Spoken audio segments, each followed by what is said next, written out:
The real moral of the story here is you should probably just be nice to everybody because that little 5-foot guy at the grocery store might be the biggest bad. Right! Just like this 5'1" woman might be the freaking gangsterest woman of all time. Cause I am not that. It's Miaaaa, that girl you came to see. So grab your snack and just sit back, leave a comment in the chat. Whoa, whoa, whoa. It's Miaaaa, that girl you came to see. So grab your snack and just sit back, leave a comment in the chat. Hello everyone, welcome back to my YouTube channel. If you are new here, welcome. I'm so happy you decided to join us today. As you can see by that title down below, you guys, today we'll be reacting to the world's deadliest sniper. His name is Simo. I'm super excited to get into this because for some reason, I just find like sniper movies, documentaries, videos, like just super intriguing. I don't know why, it's just for some reason I just find it so intriguing, so fascinating. So I'm super excited to find out more about Simo. I will not be doing too much talking during this video. Let's get into it. I've been making YouTube videos for about 3 years now, and this is probably the most requested video ever. Today we're talking about the deadliest sniper of all time, Simo, aka the White Death. The Finnish have a cultural concept known as Sisu, and if you look at it at a glance, it can be easily confused with like tenacity or grit, but it's more than that. Sisu isn't just your ability to grit your teeth and push through adversity. Sisu is the personality trait that allows somebody to intentionally and stoically allow themselves to be immersed with adversity until they either become immune to it or become the adversity themselves. And in 1939, when a 33-year-old, 5-foot-tall Finnish farmer named Simo found himself on the battlefield defending his home, outnumbered 100 to 1, surrounded by death on all sides, rather than succumb to it, he became death itself. Nicholas, what is this? That's the new CMMG BR4. When did you get it? I've had it. Nice recovery. No, I would have remembered something like this. Okay, fine. I just got it, but I had to because it's the only one they Cerakoted to look like a Busch Light can.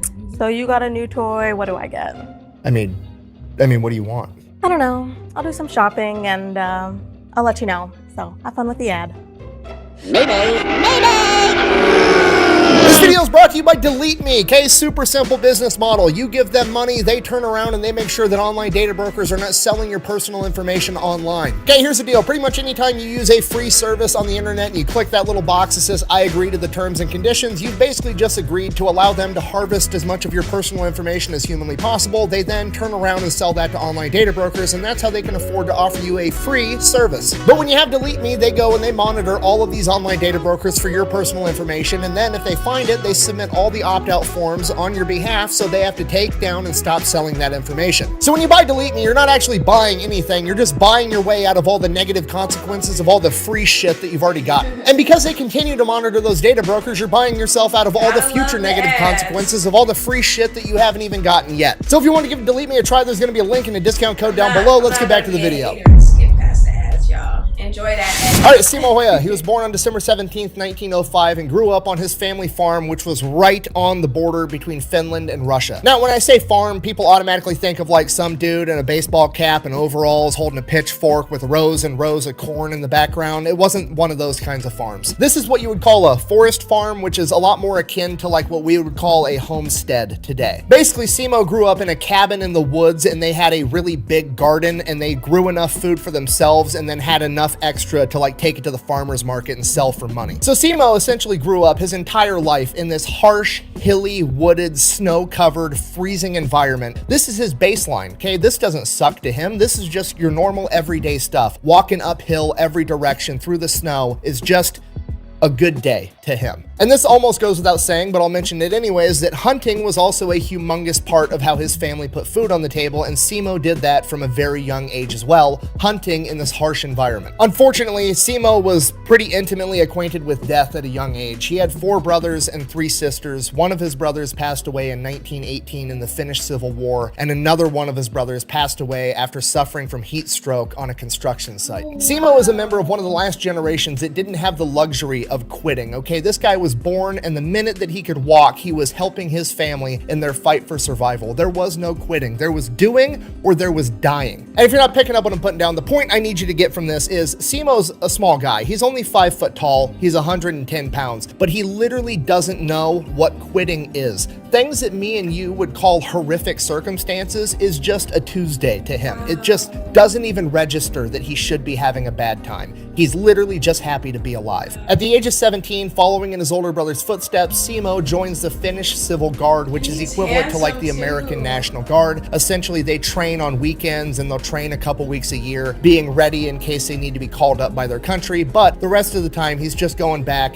being a farmer. As a member of the Civil Guard, he is issued one of the most iconic military service rifles of all time, the Mosin Nagant, a bolt-action rifle. He's also issued a small amount of ammunition to train with, but because of budgetary restrictions, they decided it'd be more efficient to just issue all of the Civil Guard members the materials they needed to load their own ammunition. So Simo was also manufacturing his own ammo. During his time in the Civil Guard, he receives awards for his excellent skiing capabilities as well as his physical conditioning. He is not a big man, but the dude is the Energizer Bunny. He can just go forever. In addition to that, he also immediately becomes well known for being an excellent marksman. Before he received any formal shooting training from the military, he entered a regional shooting competition where they had to shoot a target 100 times from 300 meters with iron sights, and he had 93 out of 100 hits. He won a ton of shooting competitions inside of the Finnish military, not just with his Mosin, but also with the Suomi M31 submachine gun. He very quickly qualified for the title of master shooter within the Finnish military, and it is said that he was able to estimate range within the accuracy of 1 meter up to 150 meters away. Okay, that's literally a superhuman ability. You could just point to something off in the distance and Simo could eyeball it and be like, it's like 89 meters away, and he was dead on every single time. And that's not even the scariest part. The scariest part was how fast Simo could operate his Mosin bolt-action rifle. He could fire his Mosin accurately, insanely fast, so fast that they actually wanted to time him one day. So his buddies got a stopwatch and they were going to time to see how many times Simo could hit a target 150 meters away with his bolt-action rifle in the span of 60 seconds. Simo scored 16 hits in the span of 60 seconds with a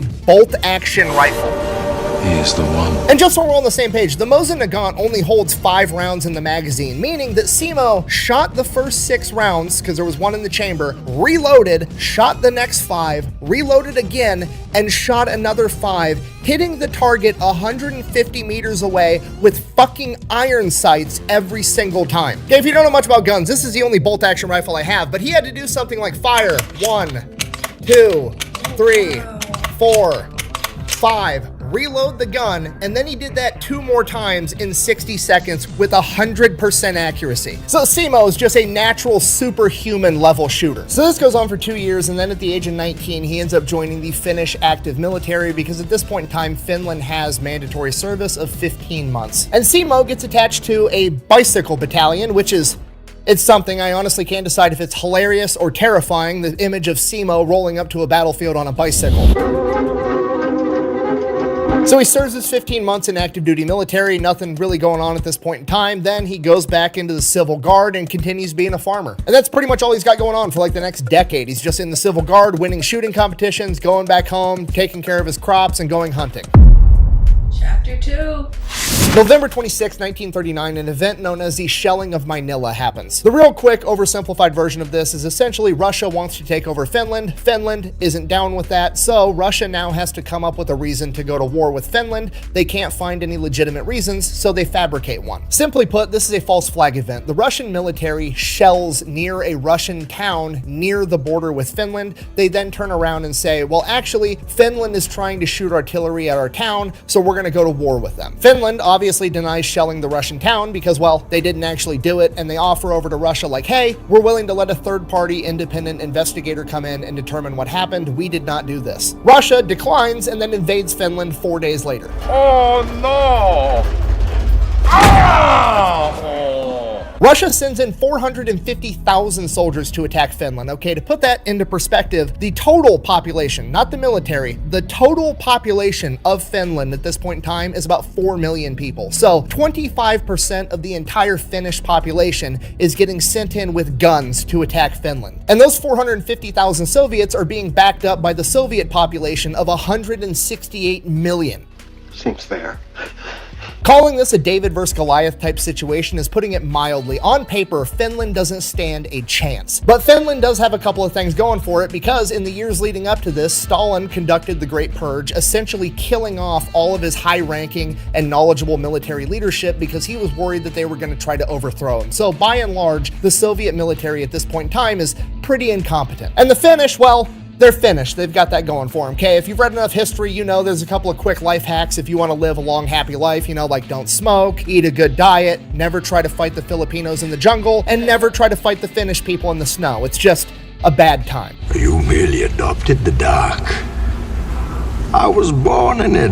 Now, for Simo at this point in time, he had just last year in 1938 gotten formal sniper training from the Finnish military. Not that he really needed it, but he does have that title now. And when the Russians attacked, Simo was actually out in the field doing a training mission with the civil guard, so he didn't find out the Russians attacked until the day after, when he was immediately activated and put into duty. So he gets orders, reports to the front line, and his new company commander is a man by the name of Arne Juutilainen, aka the Terror of Morocco. And this man, much like Simo, is a complete and absolute gangster, but instead of being a sniper like Simo is, he's a leader. He's leading men into battle that are going in heavily outnumbered. We're talking like 100 guys versus 5,000 men on the Kola front where they're fighting. So Juutilainen's signature move, embracing Sisu and having no fear, would go out on the front lines in the middle of battle and sit in a rocking chair with gunfire and explosions going off, giving orders to his men to show them that they didn't have anything to fear. And Simo is now taking orders from this guy. Okay, shit's about to get real. Chapter 3. So Simo shows up, they start digging trenches, laying out barbed wire, setting the front line. They end up fighting their asses off for 2 days straight. After that, they actually end up receiving orders to fall back a little bit, which they do. That becomes like Juutilainen's thing. Like, we're not retreating unless we receive orders. We are going to stand here and fight till the bitter end unless ordered to do otherwise by our superiors. So they fall back, and Juutilainen knows that Simo is like from this area. Like, his farm is right down the road. He knows the area, he knows the terrain. So he grabs Simo and he's like, hey, I need you to sneak behind enemy lines and start cutting all the telephone wires. To which Simo replies, and I quote, I'll try my best. And Simo's best is absolutely enough. He sneaks behind enemy lines, he's cutting all the telephone wires, just wreaking havoc behind enemy lines. Ends up making it back completely unscathed, at which point Juutilainen is like, okay, this dude's super sneaky, he knows the terrain, I'm just gonna make him like my go-to sniper for all my shit. Shortly after this, on the Kola front, where Juutilainen is in charge, there is a Soviet sniper that keeps taking out platoon leaders, okay? They're specifically targeting his officers, his best guys. Juutilainen cannot have this happen. He turns to Simo,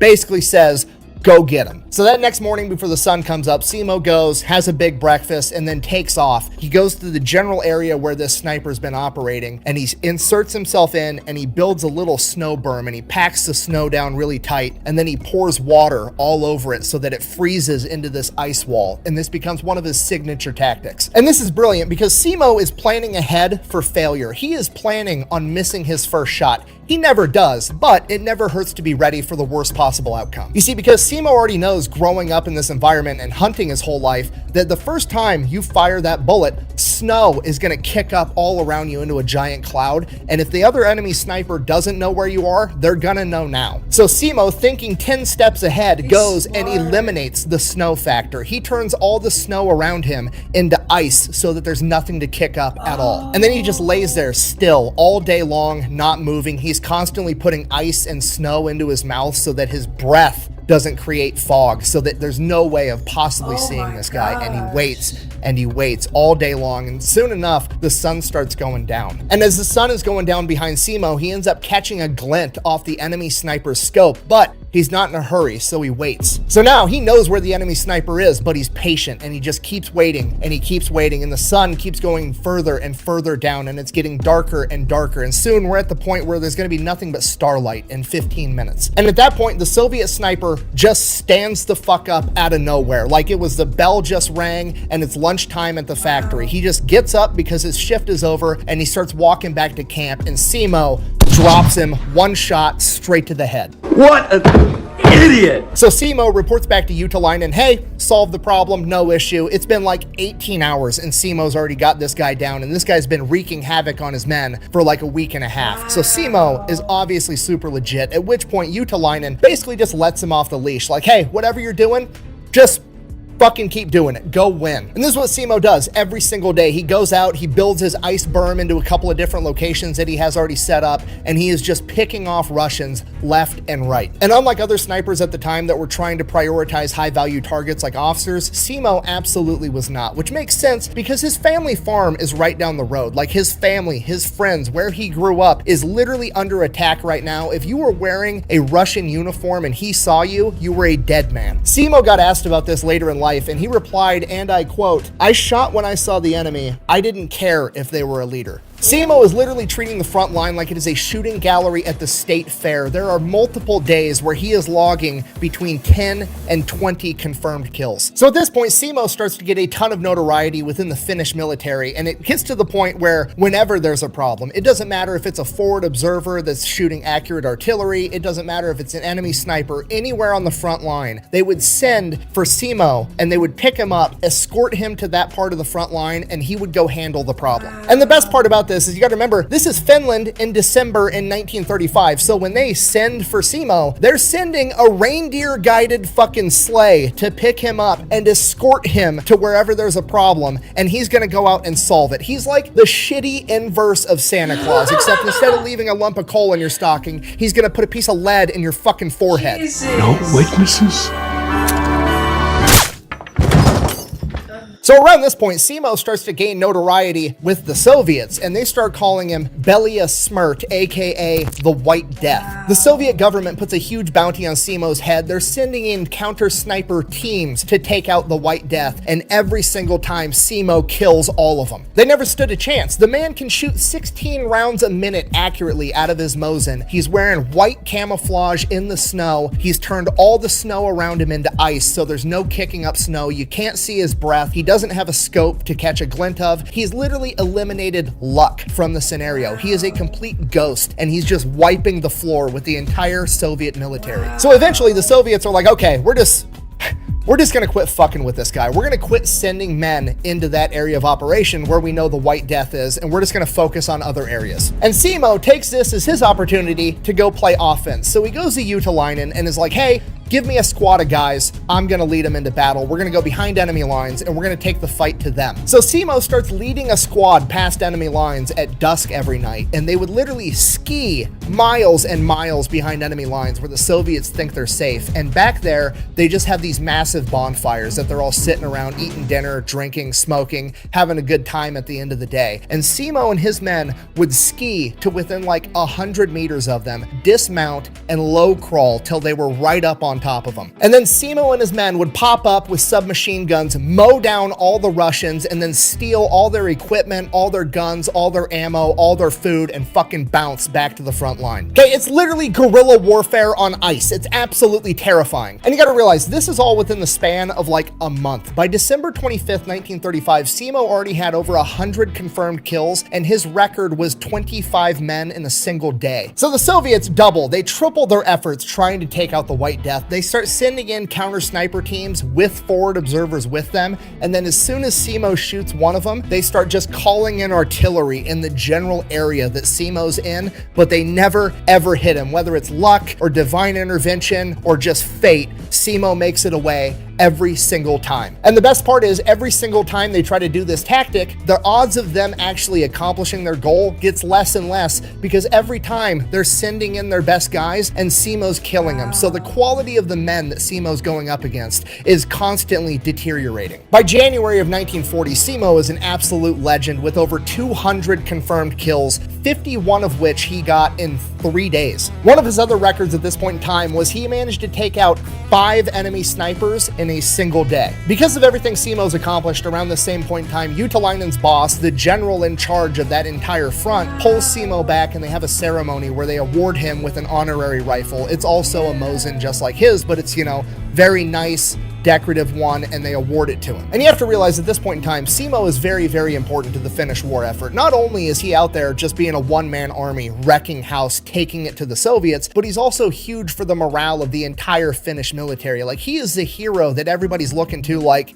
this guy's on our side. We might be able to win this. He is such a big deal that the general's wife knits him a pair of wool mittens, okay? It sounds like just like a nice pleasantry, but do you know how fucking gangster you have to be for the general's wife to feel motivated to knit you in particular a pair of mittens? Okay, that means the general is going home every night telling his wife, like, sweetheart, the White Death is the shit. He's the key to winning this war. He's everything right now. And the wife is like, oh shit, I better do something. Yes. I'm filming a video, okay?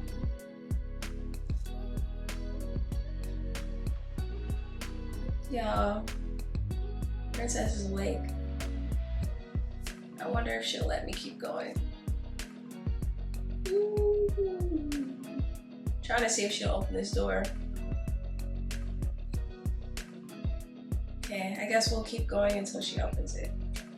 So Simo gets his ceremonial rifle, gets his wool mittens. He's also awarded a pocket watch, which at this point in time is a huge deal to have a watch. So he gets all that. And usually at this point in time, you know, bigger, more powerful countries like America would pull you back and use you for war bonds, parade you around the country. But they send Simo right back into action because they can't afford to not have him on the front lines. So Simo gets right back to work. He's playing cat and mouse with the Russians. Whenever they want to send men in, Simo picks them off. Whenever they don't want to send men in, Simo skis in with a squad, mows them down at their campfire. And this goes on for months. Simo just straight up farming the Russians for XP. And by March of 1940, the Russians grew impatient and they launch a major attack. And Simo said that the Russians just kept coming, just wave after wave, just meat wall tactics of, I'm gonna march my men into your gunfire until you run out of bullets and hopefully I've got more men. And during this time, Simo's not up hiding at his ice wall with his Mosin. There's too many Russians for that. He's on the front line leading a squad of infantry with his submachine gun,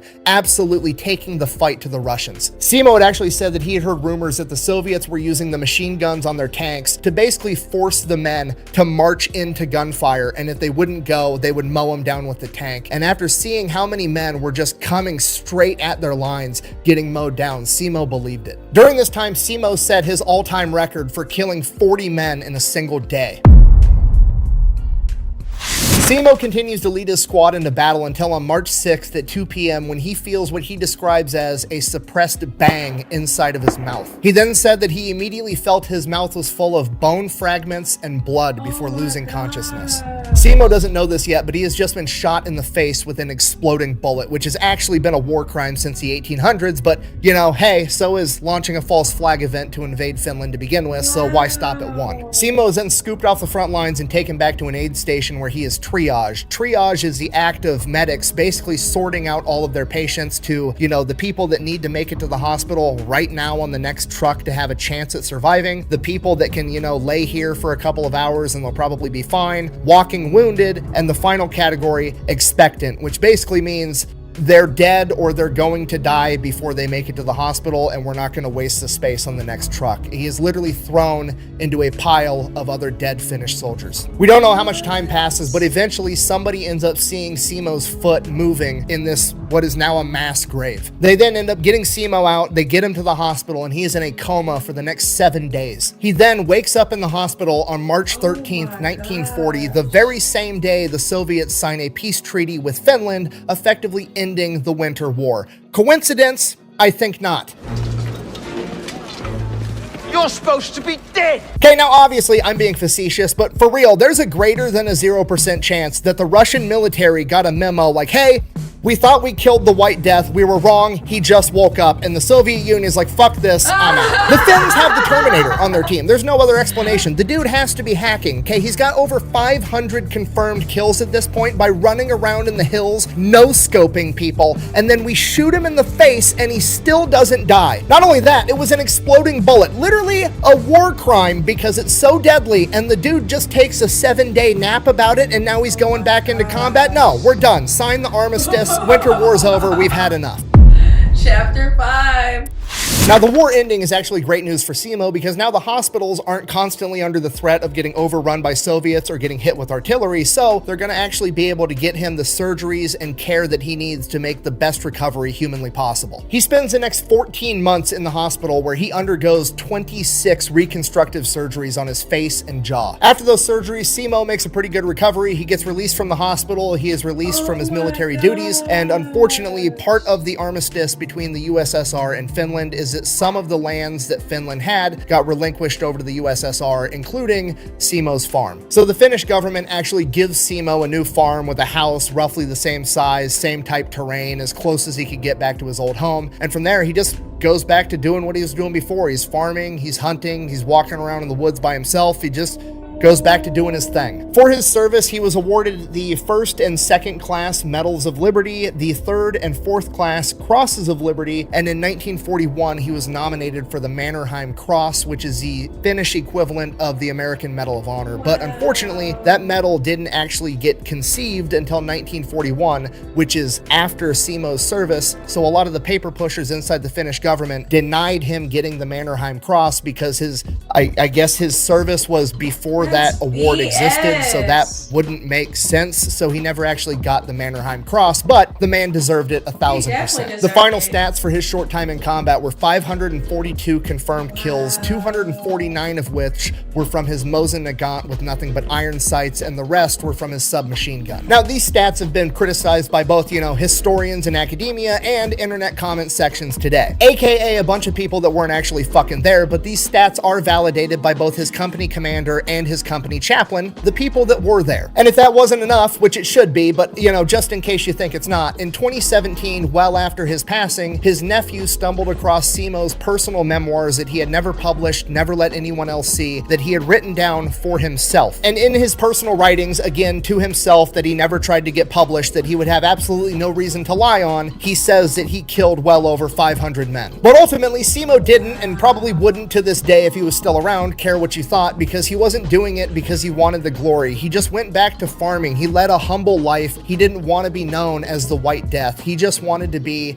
left alone. That was his happily ever after, just living on a farm, doing his own thing, and that's exactly what he got. Okay, worth noting, he passed away in 2002 at the age of 96. The Soviet Union fell in 1991, okay? Simo Hoya took the fight to the enemy to a degree that no other singular human ever has in the history of the world, and then he gets shot in the face with an exploding bullet. Again, a literal war crime, shrugs it off, and then proceeds to live longer than the country that he went to war with.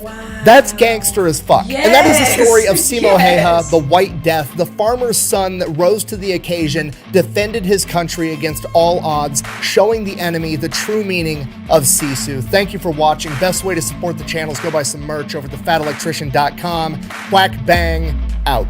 Yes, I love that video so much. The real moral of the story here is you should probably just be nice to everybody, because that little 5-foot guy at the grocery store might be the biggest badass of all. Right! Just like this 5'1" woman might be the freaking gangsterest woman of all time. Cause I am not that. I'm kidding, guys. I'm a sweetheart. But that will be the end of the video, you guys. Y'all know Princess is up, Brave is barking. I gotta go. Thank you so much for being here. I love you guys so much, and I'll catch you guys in my next upload. Mwah, mwah, mwah, mwah, mwah, mwah. Bye. It's Miaaaa, that girl you came to see.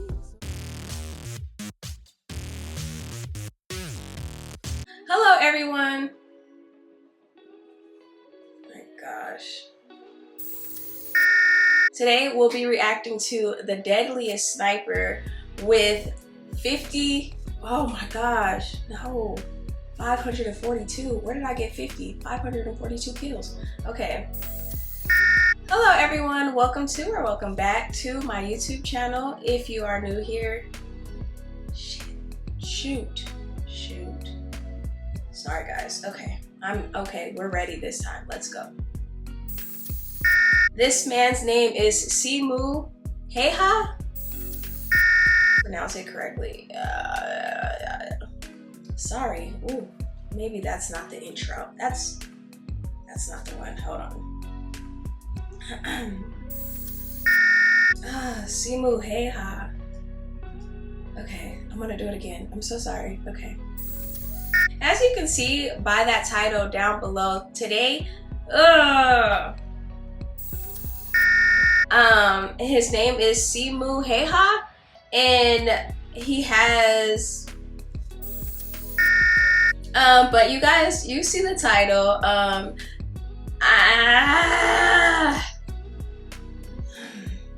so sorry. Okay, we'll just say we're reacting to the Deadliest sniper and keep it moving, because I'm gonna drive myself nuts. Okay.